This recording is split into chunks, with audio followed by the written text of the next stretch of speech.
مشیر وزیراعظم رانا ثناءاللہ نے مذاکرات کی 100% کامیابی کا امکان ظاہر کر دیا۔ سینیٹر عرفان صدیقی نے واضح کیا کہ ماضی کو ایک طرف رکھتے ہوئے اچھی نیت کے ساتھ آگے بڑھ رہے ہیں۔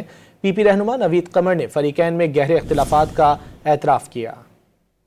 کمیٹی کی طرف سے یہ کہا گیا ہے کہ وہ جو بھی اپنے ان کے مطالبات ہیں یا شرائط ہیں وہ تحریری طور پہ لے کے آئیں، اپنا پورا چارٹر آف ڈیمانڈ لے کے آئیں، وہ دستاویز کمیٹی کے سامنے ہوگی تحریری طور پہ، تو پھر بات کرنے میں آسانی رہے گی۔ انہوں نے اس پہ ایگری کیا ہے۔ ود اوپن ہارٹ وہ بھی بیٹھے ہیں، ہم بھی بیٹھے ہیں، ہر ایشو کے اوپر کوئی یہاں پہ کنڈیشن نہیں ہے کہ یہ بات ہو سکتی، یہ نہیں ہو سکتی، جو بات وہ کرنا چاہیں وہ بات کریں۔ اسپیسیفک چیزیں جو ہیں وہ آج کے فیصلے اس میں ڈیسائیڈ ہو جائیں گی، وہ تو ناممکنات میں تھا، لیکن پیش رفت ضرور ایک ایک قدم جو ہے وہ آگے بڑھنے کی بات ہو رہی ہے۔